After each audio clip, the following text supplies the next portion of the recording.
दोस्तों नमस्कार, मैं रमन सर एक बार पुनः आप सभी का आरजी लाइफलाइन क्लासेस में स्वागत, वंदन एवं अभिनंदन करता हूं। आशा करता हूं कि आप सभी अच्छे होंगे और आपकी तैयारी जोरों शोरों पे चल रही होगी। क्योंकि आपने कमर कस ली है, आपने प्रण कर लिया है, तो इसलिए तैयारी आपकी अब उच्चतम शिखर पर होगी, है ना? तो आइए चलिए इसी के साथ हम अपने सेशन का करते हैं शुरुआत। आज जो हम पढ़ेंगे वो पढ़ेंगे जीव जनन, यानी कि रिप्रोडक्टिव सिस्टम की बात करते हैं, प्रजनन तंत्र की बात करते हैं। इनको हमें पढ़ना है। अगर आप हमारे चैनल पर नए हैं तो हमारे चैनल को लाइक करें, शेयर करें, सब्सक्राइब करें ना। सब्सक्राइब करना ना भूलें, शेयर करना ना भूलें। तो आइए चलिए इसी के साथ हम शुरुआत करते हैं अपने सेशन की। चलिए देखिएगा, एक एक वीडियो को स्किप करके बिल्कुल ना देखिएगा, पूरे वीडियो को समझिएगा ताकि आपको पूरा का पूरा कंटेंट समझ में आए और आप अच्छा नंबर लेके आए। क्योंकि ये बहुत महत्वपूर्ण चैप्टर होता है। यहाँ से पुष्प और ह्यूमन मानव जनन तंत्र में नर जनन तंत्र, मादा जनन तंत्र, male reproductive system, female reproductive system के बारे में बात करता है। तो चलिए आइए शुरुआत करते हैं। हम हेडिंग डालते हैं भाई जीव जनन ना, जीव जनन, या फिर बात कर ले हम प्रजनन। ये हमारे बायोलॉजी का सेशन है, आप चाहे हाई स्कूल में हो या इंटर में ना। चलिए देखिएगा, सबसे पहली बात तो ये सब निकल के आता है इसी में से, ये प्रजनन क्या है ना। पूछे आपसे प्रजनन, तो प्रजनन की प्रक्रिया के बारे में समझ लें। प्रजनन या जनन लिखा जाता है अपने समान नई संतति, संतति का मतलब यहाँ पे संतति शब्द का मतलब जीव होता है। अपने समान नई संतति उत्पन्न करने की प्रक्रिया को प्रजनन कहते हैं ना। तो क्या लिखेंगे भाई, अपने समान, ठीक है, अपने समान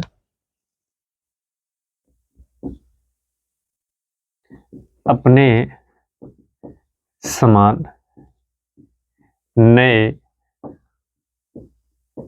संतति यानी कि जीव उत्पन्न करने की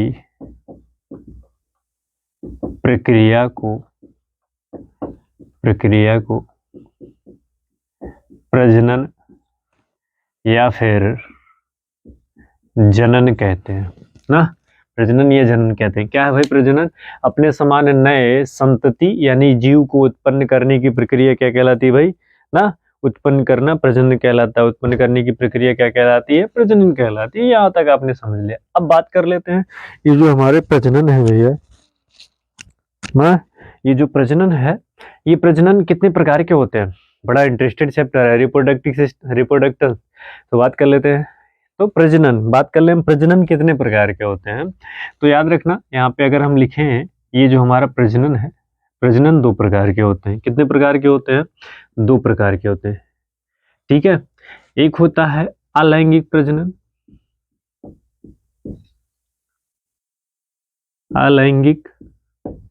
एक होता है लैंगिक ना, यानी कि एक लैंगिक जनन होता है, एक क्या होता है? अलैंगिक जनन होता है। तो बात कर लें आप बहुत कंफ्यूज रहते हैं हमेशा कि लैंगिक जनन क्या है और अलैंगिक जनन क्या है। इसके बारे में बड़ा कंफ्यूजन सा रहता है ना। तो चलिए हम आपको बड़ा मतलब एक एक कंटेंट को सब बता देते हैं, आसानी से आपको समझ में आ जाए कि लैंगिक जनन क्या है या अलैंगिक जनन क्या है। एक एक के बारे में, एक एक के विषय में हम बात कर लेते हैं। देखो भाई, जो लैंगिक जनन होता है इसमें दो जनक की आवश्यकता होती है। जो अलैंगिक जनन होता है इसमें एक जनक की आवश्यकता होती है ना, यानी कि जीव को उत्पन्न करने के लिए जिसमें एक जनक की आवश्यकता होती है उसे कहते हैं लैंगिक जनन। अलैंगिक जनन, और लैंगिक जनन में क्या होता है? दो जनक की क्या होगी भाई? आवश्यकता होती है। और लैंगिक जनन में अर्धसूत्री समसूत्री दोनों विभाजन होता है। लेकिन आपसे पूछे, सॉरी, लैंगिक जनन में अर्धसूत्री विभाजन होता है, लेकिन अलैंगिक जनन में पूछे तो अलैंगिक जनन में समसूत्री विषम सूत्री दोनों का विभाजन होता है। बात समझ रहे हैं? और इसमें युग्मक ना में निषेचन की क्रिया होकर युग्मनज बनता है। इसमें नर और मादा दोनों मिलेंगे, मेल फीमेल दोनों मिलेगा, लेकिन इसमें सिर्फ एक ही लोग, एक ही जनक से जीव की उत्पत्ति होती है। जैसे गुलाब का फूल हो गया, सॉरी गुलाब का पौधा हो गया, आलू हो गए, गन्ने हो गए, तो इन्हें एक से ही फर्टिलाइजेशन की क्रिया पूरी हो जाती है। तो बात समझ रहे हैं ना। तो आप क्या लिखेंगे? लैंगिक जनन में जिनमें एक जनक की आवश्यकता होती है ना, यह जनन की एक ऐसी प्रक्रिया है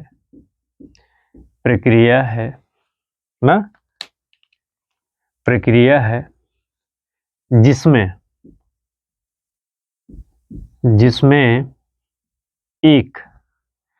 क्या, एक जनक की क्या होती है भाई, एक जनक की आवश्यकता होती है, या एक जनक की क्या होती है भाई ना, एक जनक की क्या आवश्यकता होती है, फिर जिसमें एक जनक, देखो यह जनन की एक ऐसी प्रक्रिया है जिसमें एक जनक भाग लेते हैं ना। लेकिन अगर आपसे यही पूछे, क्या पूछ ले भैया, कि आपसे ये पूछ ले कि इससे हम लैंगिक जनन की बात कर लें, तो इसमें भी वही प्रक्रिया जरा देखना, इसमें लिखेंगे यह जनन की एक ऐसी प्रक्रिया है जिसमें यहाँ पे क्या लिखा है, एक जनक लिखा है, तो यहाँ पे लिखा जाएगा, क्या लिखेंगे भैया, यह जनन की एक ऐसी प्रक्रिया है जिसमें दो जनक भाग लेते हैं। कितने जनक भाग लेते हैं भैया, दो जनक भाग लेते हैं। तो देखो जब एक जनक भाग लेते हैं इसीलिए हम कहते हैं एक जन की प्रक्रिया, एक जन की जनन कहते हैं, किस नाम से जानते हैं, एक जनकी जनन के नाम से जानते हैं, और इनको हम क्या कहते हैं, द्विजनकी ना, इनको और किस नाम से जानते हैं भैया, द्विजनकी नाम से जानते हैं। तो आपसे पूछे लैंगिक जनन को क्या कहते हैं, द्विजनकी कहते हैं, अलैंगिक जनन को एक जनकी कहते हैं। क्यों, क्योंकि जनन में एक ही लोग भाग लेते हैं, इसमें आपको मेल और फीमेल दोनों मिलेंगे, ठीक है। तो चलिए आगे अगर हम बात कर लें, ये तो पहली बात हो गई। दूसरी बात क्या होती है भाई, इनमें समसूत्री विषम सूत्री दोनों विभाजन होता है, इसमें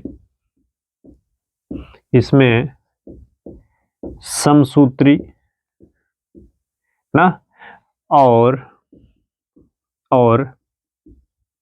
अर्धसूत्री दोनों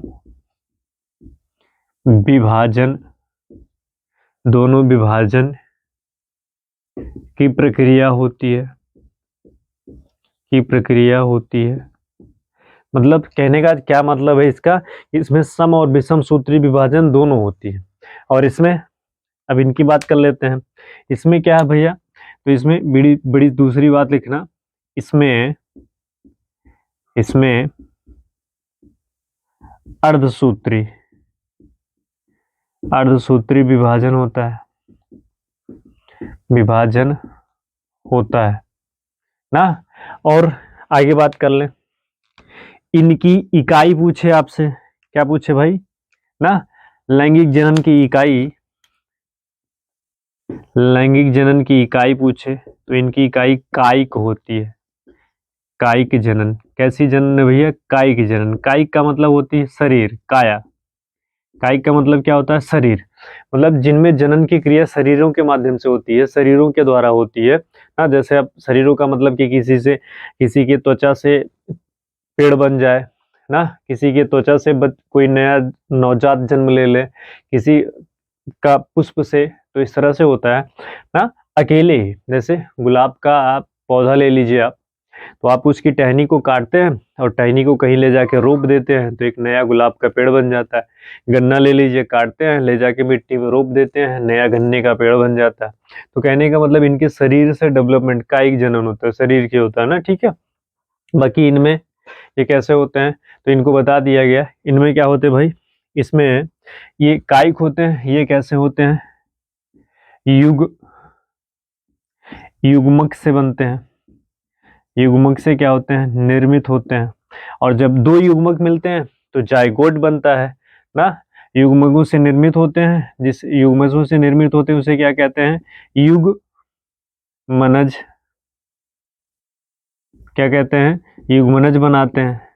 ठीक है, तो इस तरह से देखो, अब आपसे अगर कोई पूछेगा तो आप बता ले जाएंगे ना इनके अंतर के बारे में। तो आपको समझ में आई बात, युग्मनजों से निर्माण निर्मित होता है। तो यहाँ तक आप अगर समझ लिए होंगे क्या है इनका प्रोसीजर, क्या नहीं है, तो आपको अच्छी तरह से अब आप समझ में आ गया होगा ना।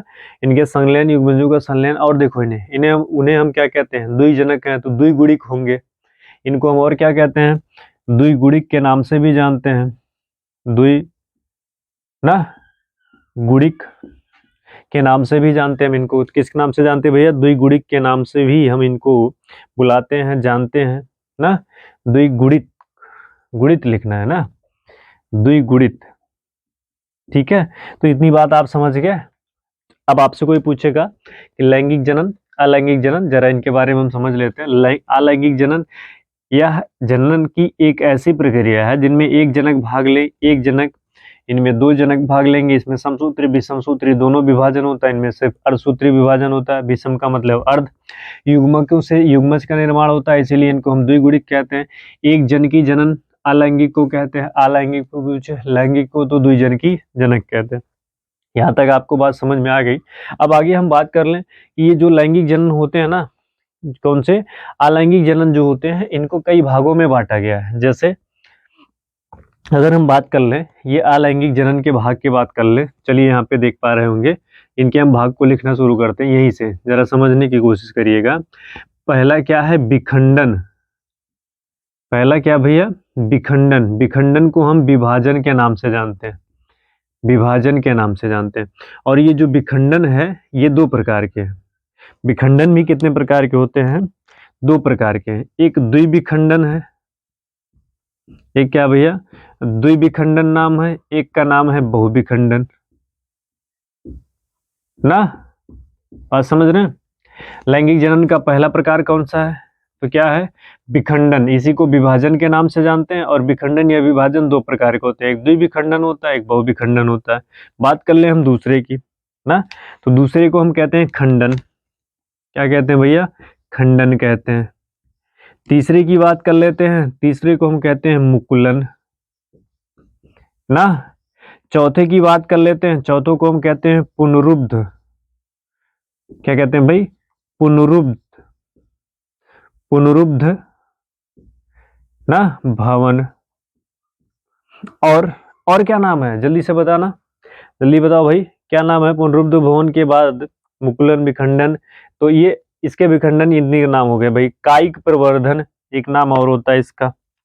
क्या नाम होते हैं भाई, कायिक प्रवर्धन,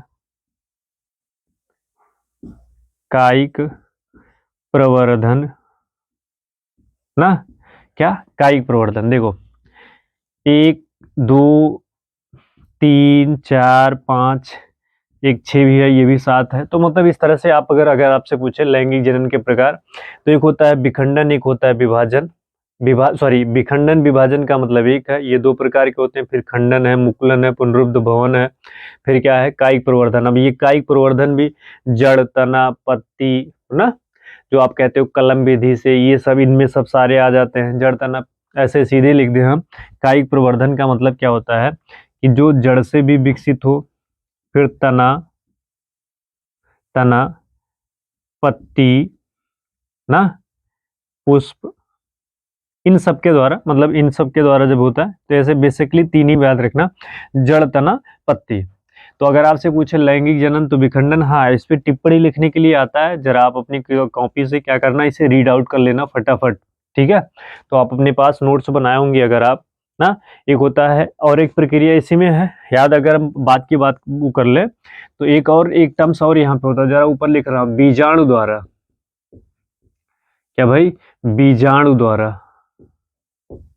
बीजाणु द्वारा। ये भी कौन सी, अलैंगिक जनन के प्रकार है ना। तो ये इतनी सारे इनके उदाहरण है। तो आशा करता हूँ कि यहाँ तक अब आपको समझ में आ गया होगा लैंगिक जनन क्या है, अलैंगिक जनन क्या है। अगर आप इनके उदाहरण लिखोगे, तो इनके उदाहरण की बात कर लें, इनके उदाहरण में तो जैसा कि मेल फीमेल लिखा ही गया है, फिर गाय, भैंस, बकरी ना, भैंस, बकरी, इनमें क्या है, इनमें आप लिख सकते हो ना। पेड़ पौधे सीधे लिख दो आप, पेड़ पौधे। अब पेड़ पौधे में तो सभी आ जाएंगे, जिनका जिनका आप नाम लिखोगे सब आ जाएंगे, बात समझ रहे हैं। तो ये हो गया इनकी विशेषता। अब आगे इनमें जो सबसे इंपॉर्टेंट होता है वो होता है पुष्प।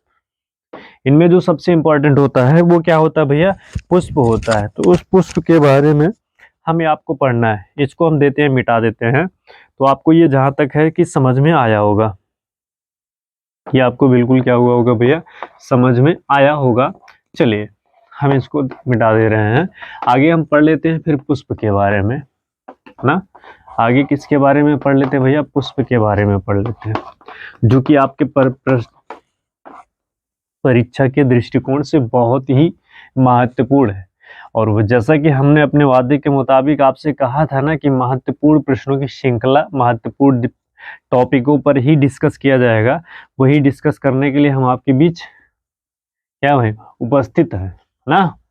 तो चलिए देखिए, हम इसमें सबसे पहले उस प्रजनन प्रक्रिया में हम पुष्प को पढ़ लेते हैं, फिर आगे हम पढ़ेंगे नर जनन तंत्र, फिर क्या पढ़ेंगे भाई, मादा जनन तंत्र को पढ़ेंगे ना। तो इस तरह से हमें क्या करना है, अपनी पूरी तैयारी को प्रबल कर लेनी है। तो चलिए सबसे पहले हमें पढ़ना किसको भाई, पुष्प को पढ़ना है। किसको पढ़ना है, पुष्प को पढ़ना है।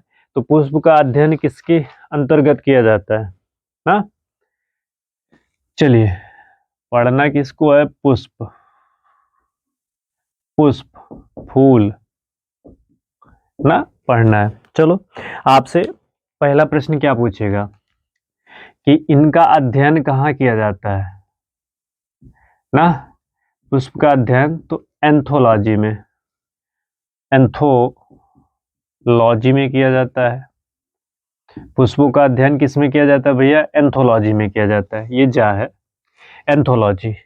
पुष्प का अध्ययन किस विभाग में किया जाता है, तो पुष्प का विज्ञान किया जाता है भाई एंथोलॉजी में किया जाता है। आगे अगर आपसे पूछे कि पौधों का जनन भाग कौन सा होता है, दूसरा प्रश्न क्या पूछ सकता है, पौधों का जनन भाग, पौधों का जनन भाग, तो इसका उत्तर आप क्या देंगे, तो पौधों का जनन भाग होता है पुष्प। पौधों का जनन भाग क्या होता है, पुष्प। आगे आपसे पूछेगा, आगे आपसे क्या पूछेगा भैया, अगला टर्म्स आपसे क्या बात करेगा, अगला प्रश्न आपसे यही पूछेगा कि जो ये पौधे का जनन भाग है, पुष्प का मुख्य कार्य क्या है। अगला प्रश्न पूछेगा पुष्प का मुख्य कार्य, मुख्य कार्य। तो बस एक ही काम होता है पुष्प का मुख्य कार्य, ये जनन प्रक्रिया में सहायता प्रदान करता है। क्या करता है भैया, जनन प्रक्रिया में सहायता प्रदान करता है, जनन प्रक्रिया में सहायता तथा फल का निर्माण, फल का क्या करता है, निर्माण करता है ना।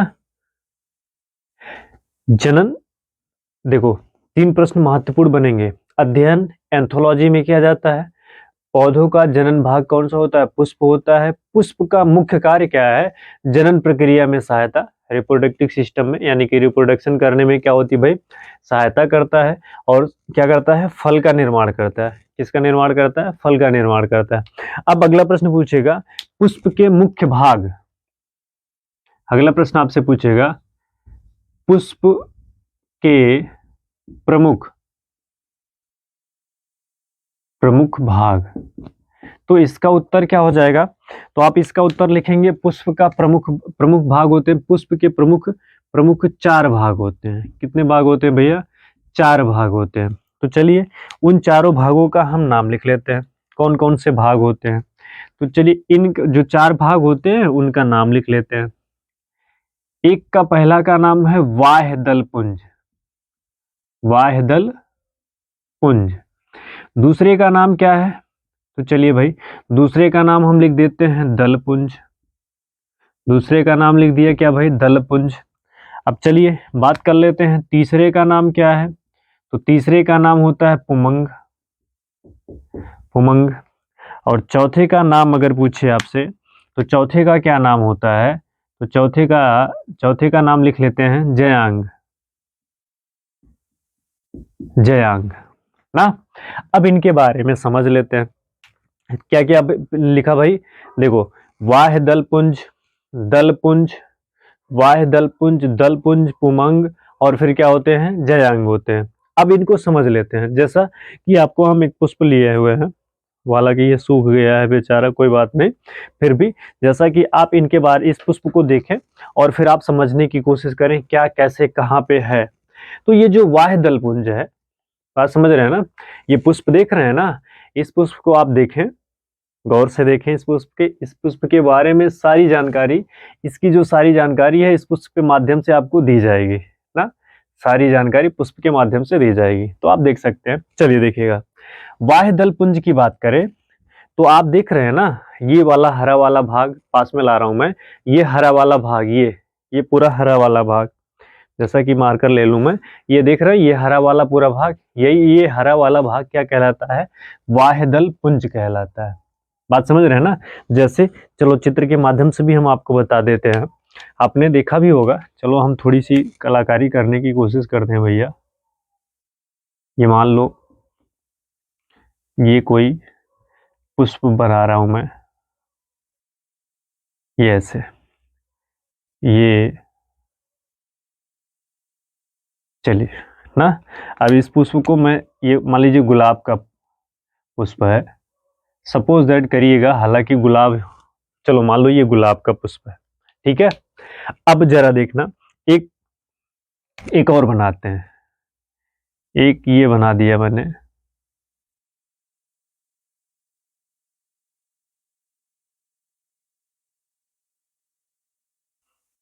नहीं ऐसे नहीं बनेगा ये ना, कैसे बनेगा भाई, तो चलिए देखिएगा, बना देते हैं ये, नहीं बीच में ये ऐसे ही रहेगा, ये ऊपर चला जाए, ठीक, बन गया। ये देखो, ये ऐसे बनाओ, इसको ऊपर कर दो और इसको भी ऊपर कर दो, कर दिया ना, बंद हो गया। अब इनको ऐसे, जब इतना ऊपर चले गए तो ये इनको ऐसे बनाओ, इनको ऐसे कर दो, फिर इनको ऐसे मिला दो, बन गया। फिर ये इस तरह से, फिर ये देखो। अब इसको बनाने का मतलब समझ रहे हैं ना, ये बनाने का मतलब ये है कि इसके अंदर, ये अंदर का भाग, ये इतना जितना आपको दिख रहा है रेड से, मतलब ये कली बन गई और वो पुष्प खिल गया, ये कली बन गई और ये पुष्प खिला हुआ है गुलाब का। तो जरा देखना, अब समझना वाह्य दलपुंज और दलपुंज के बारे में। ये जो दलपुंज है ये बाहर का माम, देखो जब तक अभी ये पुष्प खिला नहीं है, ये जो मैं आपको दिखा रहा हूं ये तो खिल चुका है, ये पुष्प खिला नहीं है, मान लो ये अंदर बंद है, तो ऐसे बंद है ना। जब तक ये बंद है तो इस कली की सुरक्षा, ये जो अंदर है गुलाब के पत्ते, इसको सुरक्षा प्रदान कराना, इसको भोजन देना, इसको सुरक्षा प्रदान कराना, इसको भोजन देना, और प्रकाश संश्लेषण की पूरी प्रक्रिया किसमें होती है भाई, वाह्य दलपुंज में, ये बाहरी भाग में। ये जो बाहरी भाग है, ये देख रहे हैं ना आप, ये जो बाहरी भाग, जो मेरा डबल मार्क ये चल रहा है, मोटा सा दिख रहा होगा आपको, हरे रंग के भाग से, सॉरी ये नीले रंग के भाग का, ये जो नीले रंग का भाग है भाई, ये क्या है, बाहरी दल पुंज है। और यही बाह्य दल पुंज क्या करता है, तो बाह्य दल पुंज के बारे में अगर आपसे पूछे क्या है वाह्य दल पुंज, तो चलो नीले से लिख देते हैं, चलो नीले से हम वाह्य दल पुंज को लिख देते हैं। ये इसमें काम क्या करता है भाई, कली को सुरक्षा प्रदान करता है ना, कली को क्या करेगा भाई, सुरक्षा, और फिर क्या देता है, भोजन, और फिर क्या करता है, इसमें क्या होती है, प्रकाश संश्लेषण की क्रिया होती है। तभी देखो, प्रकाश संश्लेषण की क्रिया होगी, भोजन मिलेगा, और भोजन मिलेगा तो ये स्वस्थ रहेगा, और चारों तरफ से, बाहर से आपने कवच बनाकर, जैसे हम कमरे में रहते हैं चारों तरफ से दीवार बंद है, तो हमें बाहर चारों तरफ से सुरक्षित कौन प्रदान करा रहा है, कमरा, दीवारें करा रही, तो ये दीवार है, उसी दीवार को क्या कहते हैं, वाह्य दल पुंज कहते हैं। तो ये क्या करती है भाई, कली, जो कली है उसको सुरक्षा प्रदान करती है, यानी कि कली अवस्था में जब भी रहती है उसको सुरक्षा प्रदान करती है, भोजन भी देती है, प्रकाश संश्लेषण की क्रिया होती है, ये सब काम किसका है, तो वाह्य दल पुंज का।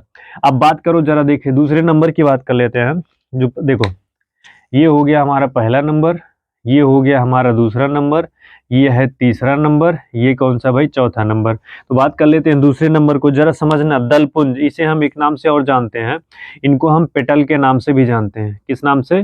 पेटल के नाम से भी जानते हैं। अब जरा समझना, जैसे मान लो ये गुलाब खिल गया है, चलो इसे मान लो ये गुलाब ही है, हालांकि है गेंदा, ये जैसे खिल गया है ना, तो देखो जैसे मैंने एक पत्ती से निकाला, ये देख रहे हो ना, एक पत्ती निकाल दिया, ये एक दल है। क्या है? एक दल है। फिर इसको और निकाल दिया, तो ये सब क्या है? इसके दल हैं, दिख रहे हैं ना, ये सब क्या है? इसके दल है। और इन्हीं सभी को एक जगह पे इकट्ठा कर दिया गया। तो इसी को देखो, ये सब एक जगह पे इकट्ठे हैं ना, तो इसी को हम क्या कहते हैं? दलपुंज कहते हैं। यानी कि दलों के समूह को दलपुंज कहते हैं। एक पत्ती ये दल है, और यही 10 सारी, मतलब ये जो 20-25 पत्तियां हैं, सब एक जगह पे लगी हुई हैं। इसी को हम क्या कहते हैं? दलपुंज कहते हैं। इसी को क्या कहते हैं भैया? दलपुंज कहते हैं। तो यहाँ पे लिख लो, इसका अगर उत्तर लिखना होगा तो दलों के समूह को दलपुंज कहते हैं। दलों के समूह को क्या कहते हैं? दलपुंज कहते हैं। दलपुंज कहते हैं। बात समझ रहे हैं ना? दलों के समूह को दलपुंज कहते हैं। इसका उत्तर हो गया। या पेटल के समूह को दलपुंज कहते हैं। पेटल के। अब देखो, बात कर लेते हैं पुमांग की। तो अगर आपसे पूछे पुमांग की बात कर ले भैया, हम आपसे क्या बात कर लें? पुमांग की बात कर लें।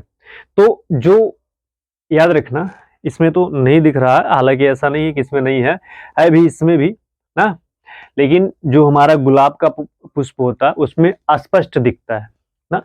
या फिर आपने गुड़हल का फूल देखा होगा, गुड़हल के फूल में आपने इस तरह से एक निकला होता है, फिर इसके बाद उसमें ऐसे छोटे, फिर ऐसे निकल के ऐसे छोटे छोटे। या फिर जो हमारा सरसों का पौधा है, सरसों के पौधे में उसके पुष्प में देखो ऐसे ऐसे निकली होती है शाखा, है ना। तो चलो अब इनको समझ लेते हैं। तो पुमंग क्या है? तो पुष्प, बड़ी सिंपल सी बात है, पुष्प में पाए जाने वाले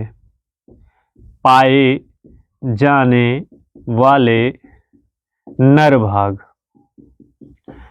भाग को क्या कहते हैं? हम पुमंग कहते हैं। पुष्प में पाए जाने वाले नर भाग को पुमंग कहते हैं। तो आपसे पूछे भाई ये जायांग क्या है ना, जायांग, तो बस वही प्रक्रिया, पुष्प में पाए जाने वाले मादा भाग ना, मादा भाग को क्या कहते हैं? जायांग कहते हैं।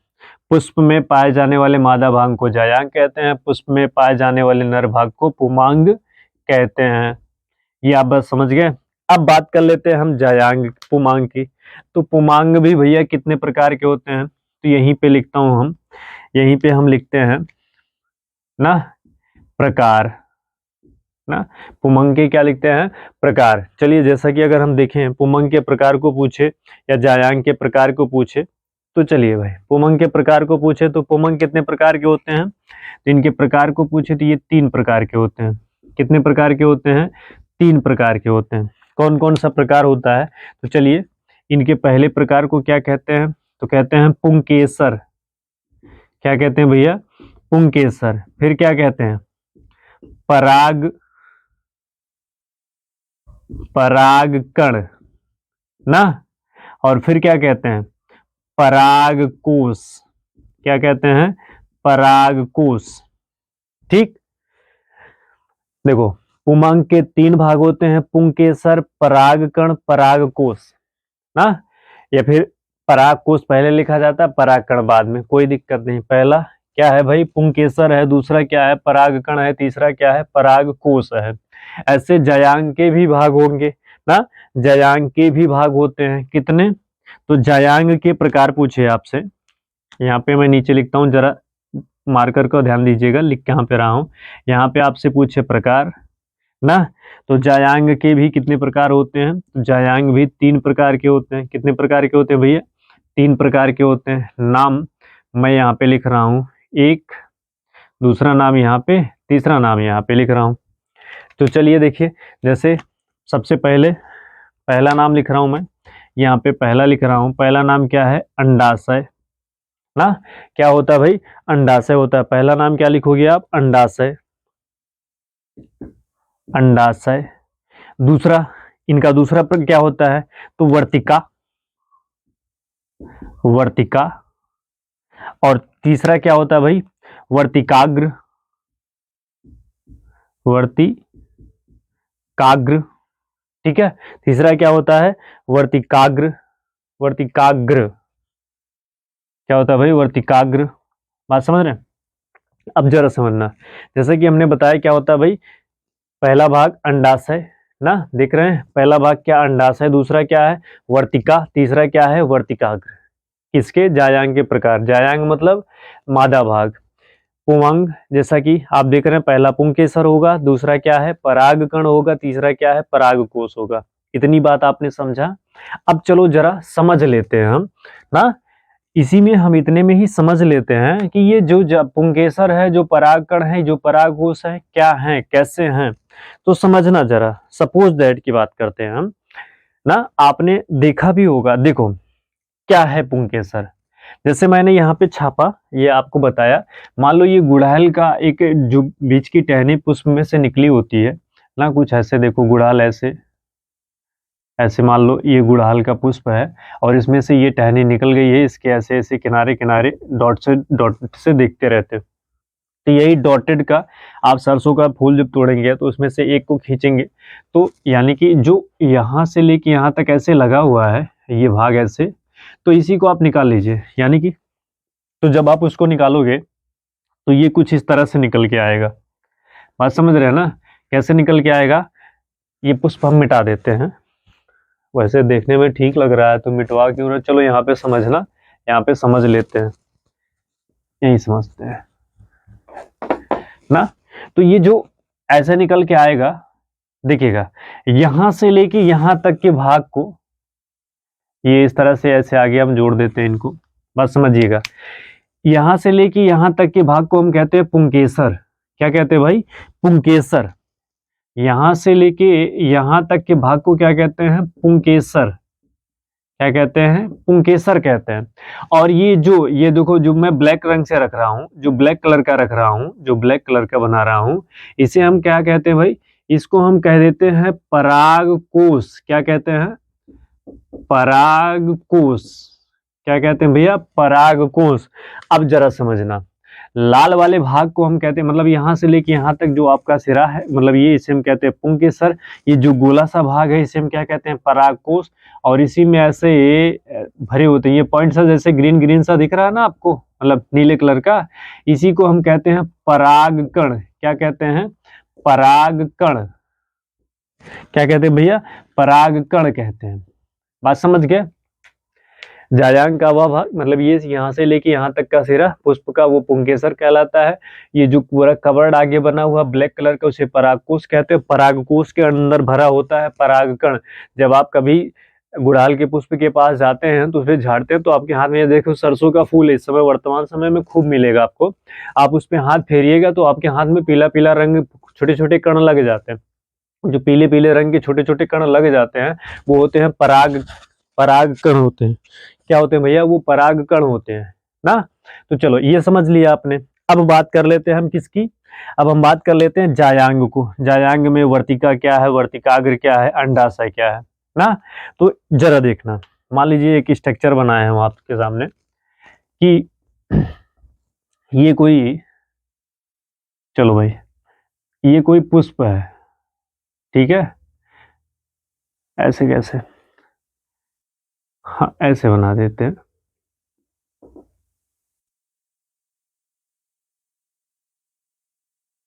चलो ये मान लो एक पुष्प है, क्या भैया, ये मान लो आपका एक पुष्प है, ठीक है, ये सपोज दैट एक पुष्प है। अब ये ऊपरी हिस्सा, ये वाला भाग, इसको हम कहते हैं अंडाशय। क्या कहते हैं, अंडाशय। क्या कहेंगे भैया, अंडाशय कहते हैं ना, इसको क्या कहते हैं, अंडाशय कहते हैं। और वर्तिका, वर्तिका क्या है, तो यहां से लेके अंडाशय, ये बीच का भाग हो गया, और यहां से लेके यहां तक इस भाग को हम कहते हैं वर्तिका। क्या कहते हैं, वर्तिका कहते हैं। और जो ये वाला भाग है, कौन सा भाग, ये जो मैं रेड रेड से दिखा रहा हूं आपको, ये जो रेड से छाप रहा हूं, जरा देखना, ये जो रेड वाला भाग है, इस रेड वाले भाग को हम कहते हैं वर्तिकाग्र। क्या कहते हैं, इस रेड वाले भाग को वर्तिकाग्र कहते हैं ना। और जो, सुनना जरा, अब यहां से देखना, जरा समझ में आ जाएगा। और ये जो नीले कलर से बना रहा हूं मैं, ये जो नीले कलर से बना रहा हूं, इसे वर्तिका कहते हैं।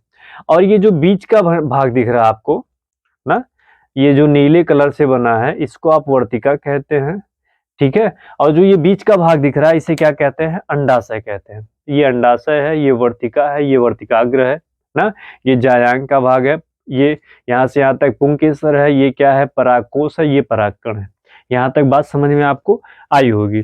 जब यहाँ तक आपको बात समझ में आ गई होगी, ओम जिसे कहते हो, तो आगे हम पढ़ लेते हैं।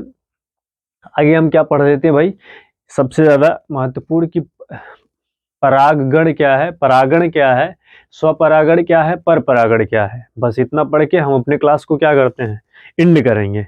तो चलिए आइए फटाक से हम इनके बारे में पढ़ लेते हैं, समझ लेते हैं। इन सबको हम देते हैं मिटा, अच्छा मिटाने से पहले आप एक इसका शॉर्ट स्क्रीन ले सकते हैं।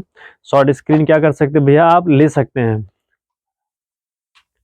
चलिए भैया मिटा दें, तो फटाक से हम इसको मिटाते हैं और देख लेते हैं, हम आगे की बात कर लेते हैं ना, समझ लेते हैं इनके बारे में। चलो दो प्रश्न है। पहला प्रश्न है कि विश्व का सबसे बड़ा पुष्प कौन सा है। दूसरा प्रश्न यही है कि विश्व का सबसे छोटा पुष्प कौन सा है। अगर आप हमारा वीडियो पूरा देखेंगे तो आप इसका उत्तर दीजिएगा। आपके लिए ये क्या है भाई, ये आपके लिए प्रश्न है, लेकिन प्रश्न बहुत महत्वपूर्ण है। आपको क्या करना है, इसका उत्तर करना है। आपको उत्तर कैसे करोगे, तो कमेंट बॉक्स में इसका उत्तर लिखकर आपको क्या करना है, देना है भाई। उत्तर क्या करना है, लिख कर देना है। तो जल्दी से आप इसका उत्तर लिख कर दे दीजिए। क्या होगा, तब तक हम मिटा रहे हैं, तब तक आप उत्तर लिखकर फटाक से हमको बता दीजिए कि सर सबसे बड़ा पुष्प का नाम क्या है और सबसे छोटे पुष्प का नाम क्या है। चलिए आगे बात कर लेते हैं। क्या बात करनी भाई, इनको परागण, परागण क्या होता है ना, परागण, परागण ये बड़ा महत्वपूर्ण, परागण क्या है ना। तो देखो पहले तो परागण क्या होता है, फिर परागण के प्रकार की बात कर लेते हैं। परागण क्या होता है, फिर परागण के प्रकार। और परागण के प्रकार जो होते हैं दो होते हैं, एक स्वपरागण होता है और एक क्या होता है, पर परागण होता है। एक स्वपरागण होता है और एक क्या होता है, एक क्या होता है भाई, पर परागण होता है। एक स्वपरागण होता है, एक होता है पर परागण। चलो पहली तो हम समझ लेते हैं कि परागण क्या है। तो देखो समझना, चित्र से समझना, ये जो पराग ना, ये जो पराग कण है, जैसे ये मान लो पुष्प है, इसमें ये परागकण भरे हुए हैं। ये मान लीजिए वार्तिका है ना, ये क्या भाई, वर्तिका है। तो परागकण को वर्तिकाग्र तक पहुंचने की प्रक्रिया को क्या कहते हैं, परागण कहते हैं। परागकण को वर्तिकाग्र तक पहुंचने या वर्तिकाग्र तक आने तक या वर्तिकाग्र तक ले आने की प्रक्रिया को क्या कहते हैं, पहुंचना ही परागण कहलाता है। परागकण को वर्तिकाग्र तक पहुंचना ही क्या कहलाता है, परागण कहता है। याद नहीं करना है, रटना नहीं है, सॉरी याद करना है लेकिन रटना नहीं है। रटने क्या है मतलब, ये जो परागकण देख रहे हैं ना, ये परागकण यहां से वर्तिकाग्र तक पहुंच जाए, उसी को क्या कहते हो आप, उसी को कहते हो आप परागण। परागकण को वर्तिकाग्र तक पहुंचना क्या कहलाता है, परागण कहलाता है। तो आप अगर इसको लिखना चाहेंगे तो लिख ले सकते हैं। क्या लिखेंगे, क्या लिखेंगे भैया, परागकण को, कण को वर्तिकाग्र तक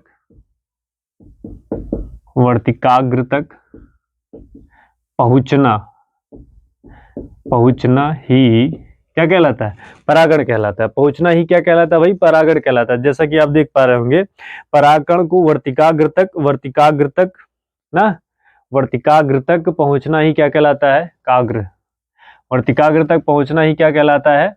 वर्तिकाग्र तक पहुंचना ही परागण कहलाता है। कितने प्रकार के होते हैं? 2 प्रकार के, एक होता है स्वपरागण, एक होता है पर परागण।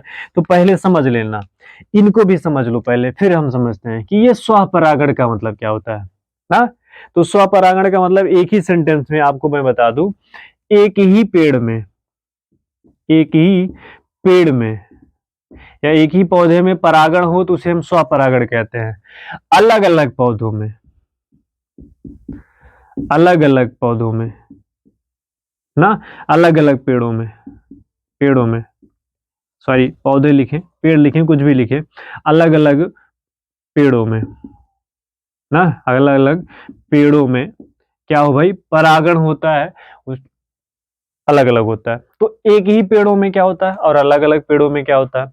एक ही पेड़ में, अलग अलग पेड़ में या पेड़ों में, चलो पेड़ लिख देते हैं भाई, ज्यादा ठीक होगा आपके लिए।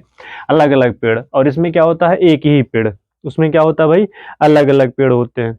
तो जब अलग अलग पेड़ों में होता है ये, और ये एक एक पेड़ में होता है, अलग अलग पेड़ में, एक एक पेड़ में, तो क्या है जरा समझना, जैसे चित्र के माध्यम से समझना।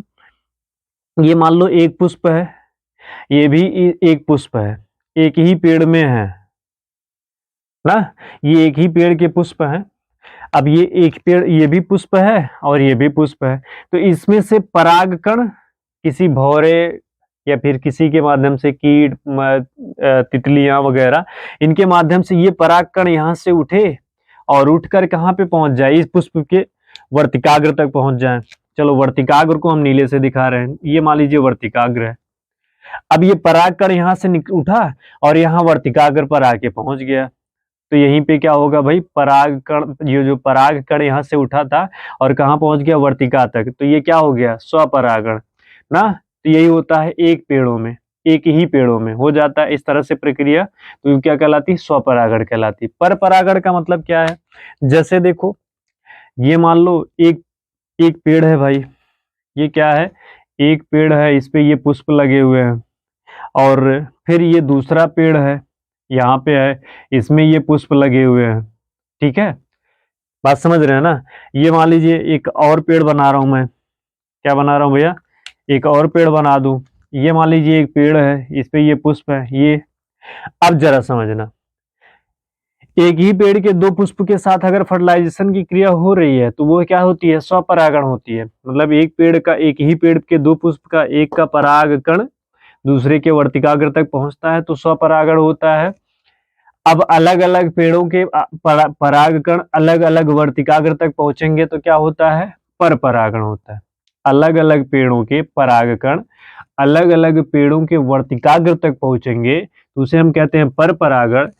एक ही पेड़ों के परागकण अपने ही पेड़ों के वर्तिकाग्र तक पहुंचेंगे उसे हम कहते हैं स्वपरागण। बात समझ गया ना। एक ही पेड़ के परागकण अपने ही पेड़ के परागकण वर्तिकाग्र तक पहुंचते हैं तो उसे हम कहते हैं स्वपरागण। अलग अलग पेड़ों के परागकण अलग अलग वर्तिकाग्र पेड़ों के वर्तिका तक पहुंचते हैं तो उसे हम कहते हैं पर परागण ना। अब इनका जैसे परागकण उठे भैया, यहाँ से पहुंच जाए इसके पास तो ये अलग है, ये वर्तिका तक पहुंच जाए तो वो परागकण हो जाएगा।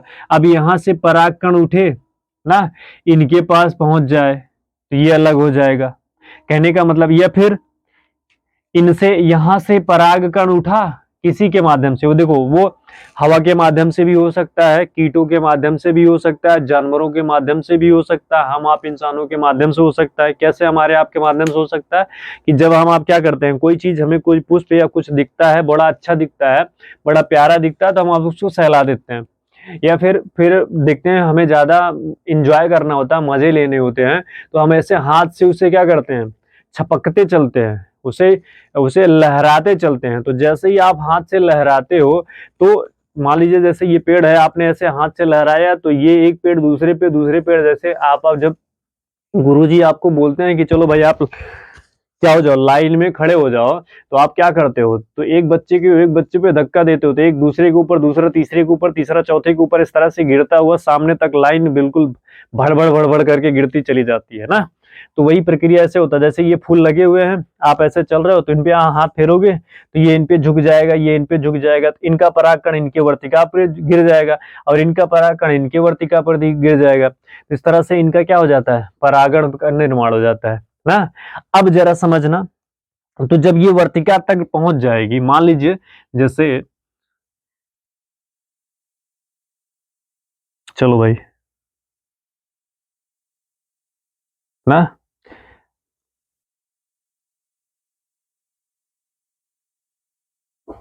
ये मैंने बना दिया पुष्प, ठीक।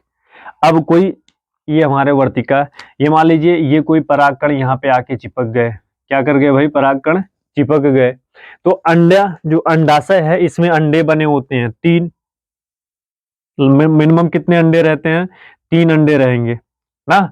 इसमें कितने अंडे, 3 रहेंगे। और जो परागकण होता है, परागकण भाई आने की, जो परागकण आएगा वो मैक्सिमम कितने आते हैं भैया, तो मैक्सिमम आएंगे कितनी, इनकी संख्याओं में आते हैं ये, तो मैक्सिमम आते हैं ये 2 संख्या में। परागकण हमें जब वर्तिकाग्र पे आएगा तो वर्तिकाग्र से, वर्तिका से होते हुए, वर्तिका से देखो परागकण आया, इस पे आते हैं तो ढेर सारे चिपक जाएंगे ना, ये सब परागकण चिपके हुए हैं। आप अगर हमको हम हरे कलर से हाईलाइट करें, ये देख रहे हो, ये परागकण क्या हुए, इस पे ढेर सारे चिपके हुए हैं। लेकिन ये जब प्रवेश करेंगे, तो वर्तिका में जब प्रवेश करेंगे तो 2 ही प्रवेश कर पाएंगे, कितने, 2 प्रवेश कर पाएंगे। चलो देखो, ये हरे से दिख गया आपको, ये 2 प्रवेश कर लिए। तो जब ये 2 प्रवेश कर लेते हैं, तो ये एक परागकण एक अंडा के साथ फर्टिलाइजेशन करेगा, और ये यहाँ पे इसको रख देते हैं हम, देखना जरा समझना। और एक परागकण क्या करेगा भैया, इन दोनों के साथ हो जाएगा, बात समझ रहे हैं। एक परागकण एक अंडा, ये फल का निर्माण करेगा, और एक परागकण 2 अंडे, ये इसको प्रोटेक्शन देंगे। क्या देंगे भैया, ये इसको प्रोटेक्शन देंगे, जिसे आप कहते हो एंडोस्पर्म द्वारा भ्रूण कोष, ये भोजन देंगे इसको, भ्रूण कोष को क्या करते हैं, ये भ्रूण कोष जो होते हैं इनको भोजन देते हैं, और इसे भोजन देंगे, और ये धीरे धीरे धीरे धीरे धीरे धीरे बड़ा होके क्या करेगा भाई, ये बड़ा होके एक फल का रूप ले लेगा। क्या ले लेगा भाई, बड़ा होके धीरे धीरे धीरे धीरे ये फल का रूप ले लेगा। और जो निषेचन की क्रिया होती है वो परागगण के द्वारा होती है, परागण के ही द्वारा निषेचन की क्रिया होती है। तो जरा समझना, जब वर्तिकाग्र पर कण बैठ जाएंगे तो इनमें से प्रवेश कितना करते हैं, 2 परागकण प्रवेश करेंगे। अंदर कितने अंडे होते हैं भाई, 3 होते हैं। एक परागकण एक अंडा मिलकर फल का निर्माण करेगा, किसका निर्माण करेगा भाई, फल का निर्माण करेगा। एक अंडा और सॉरी एक परागकण और 2 अंडे मिलकर क्या बनाएंगे, भ्रूण कोष बनाएंगे। और ये भ्रूण कोष, एंडोस्पर्म भ्रूण कोष जो होता है, ये फल को क्या करता है, भोजन देता है। फल को क्या दे देगा भाई, भोजन देगा ना, ताकि वो फल धीरे धीरे धीरे धीरे धीरे बड़ा हो जाए ना।